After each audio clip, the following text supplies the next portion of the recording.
here. The law is really clear. We will not be able to demolish it. That's the only other option.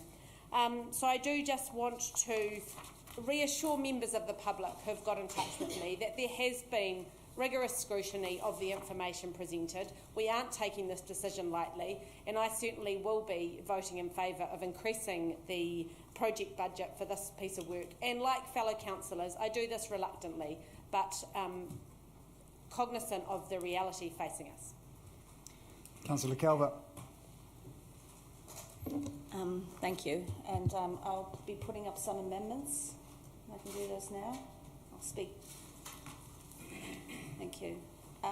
Look, I'm going to support these amendments, and pretty much the rationale has been articulated by the Mayor and my colleagues.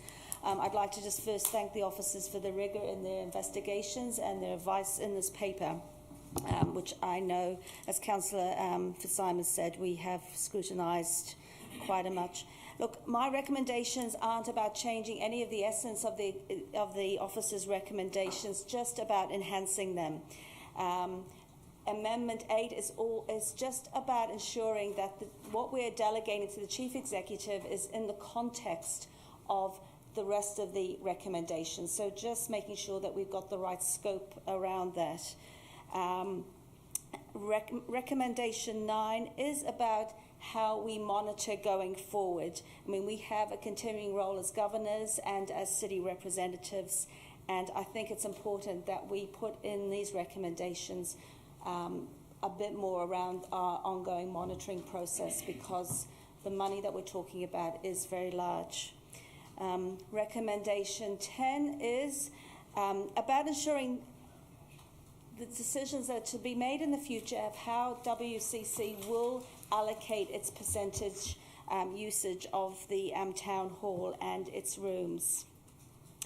Not only is the town hall a heritage building in terms of infrastructure, its past uses, as articulated by Councillors Dawson's, Young and Fitzsimons, are also of heritage value to us and of cultural significance, and it's important that those sort of things are able to carry on. And so we need to ensure that that we still enable community groups, schools to hold their prize givings, still to be had. So this recommendation is about enabling officers to come back to us, to report back to us of how that we may enable that. So Councillor Wolfe is going to support second my recommendations, and I ask for your support as well. Thank you.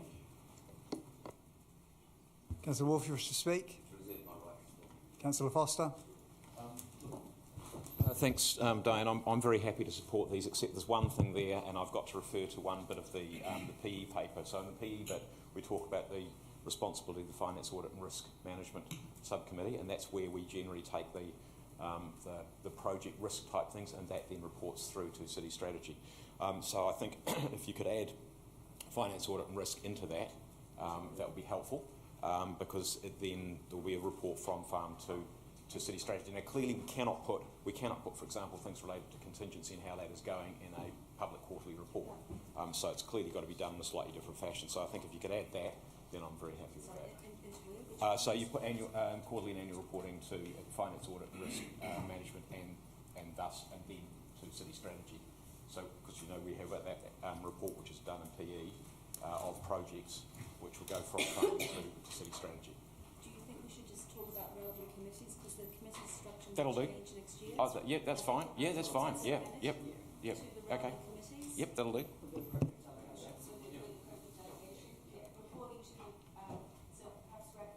Recommendation 9 could be amended to reporting to the relevant committees with the appropriate delegation. Yeah. Happy with that? Can we just, I'll perhaps suggest that we change that. Will be included in formal reporting to the relevant committees, because audit and risk is a separate means of reporting.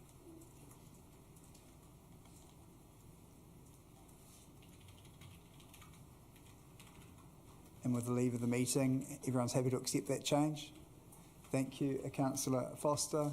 No one else wish to speak to the amendment? No. Councillor Pannett to the amendment? No. Councillor Wolfe wish to speak to the amendment? No. I don't think there's any need for a right of reply. Councillor Calvert? Happy to vote on the amendment, councillors? All those in favour, please vote yes.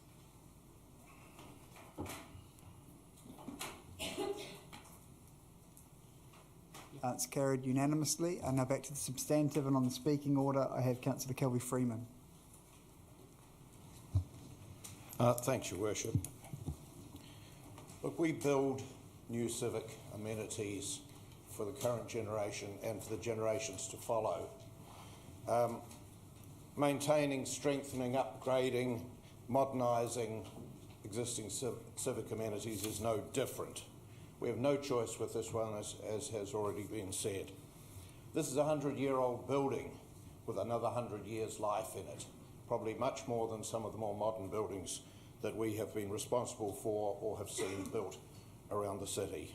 I applaud the collaboration that has been negotiated with NZSO and the Music Hub, and I look forward to seeing the building used as a cultural and civic hub.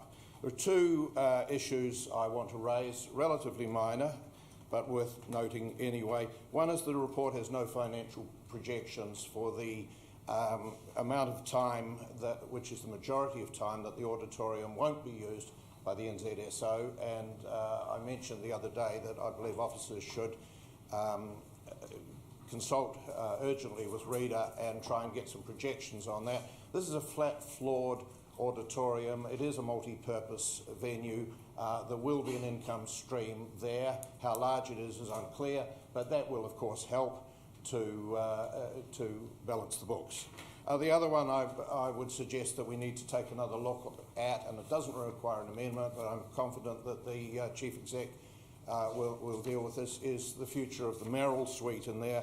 I don't believe there is any real likelihood in the foreseeable future, after the building is finished, that the Mayor and his advisors will be back there in that building, and certainly perhaps a Merrill reception room that is multi-purpose, where meeting and greeting and used also by the other organisations might be a better use of that space.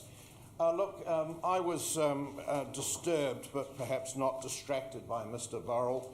I'd like to give you some food for thought.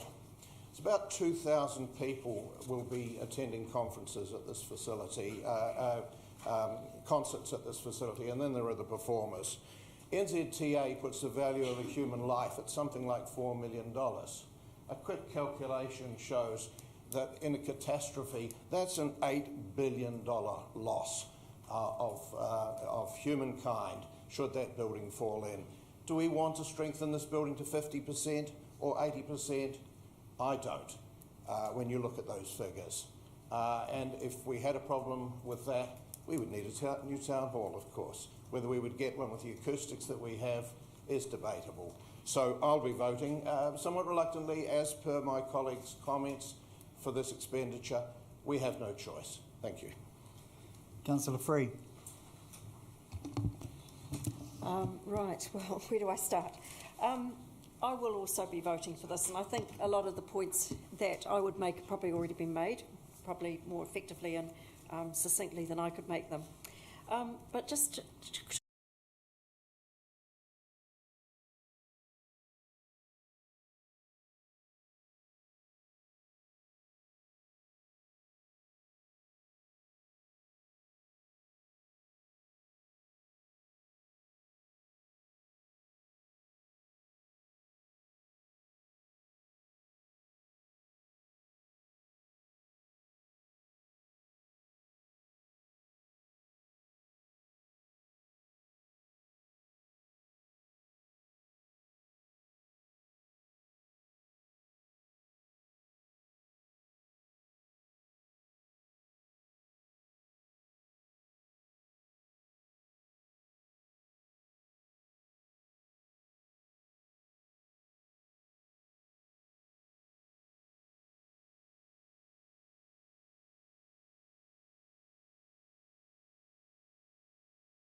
We're now going to introduce report 3.1, a report of the Regulatory Processes Committee meeting of the 13th of February 2019. Councillor Sparrow.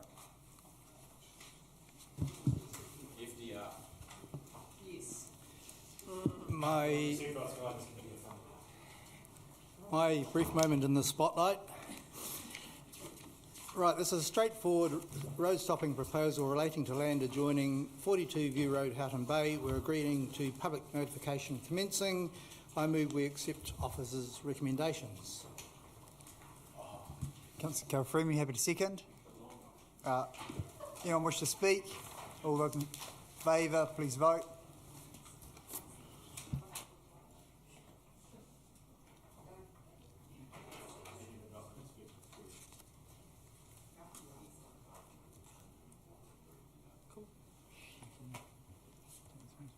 Yep, and the next one separately.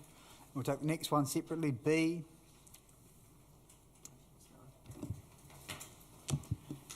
I'll keep this one brief. Another straightforward road stopping proposal relating to land adjoining 3 Roy Street, Newtown. I move we accept officers' recommendations. Let's rinse and repeat. Councillor Sparrow, you can vote. Right, I second it. Councillor Kelly-Freeman.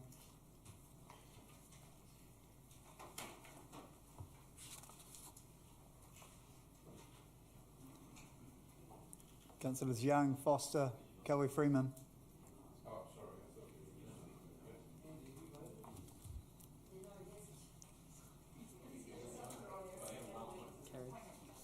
I declare those recommendations carried. We're now going to move into, I'll recommend that we move into public exclusion pursuant to the provisions of the Local Government Official Information and Meetings Act 1987 in accordance with clauses 4.1, 4.2, 72B2 and section 48(1)A. I'm happy to move. Councillor Dawson, happy to second.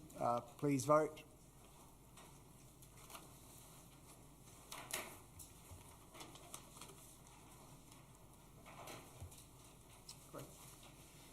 Recommendation is carried. Could I now ask if any members of the public are still present, if you could please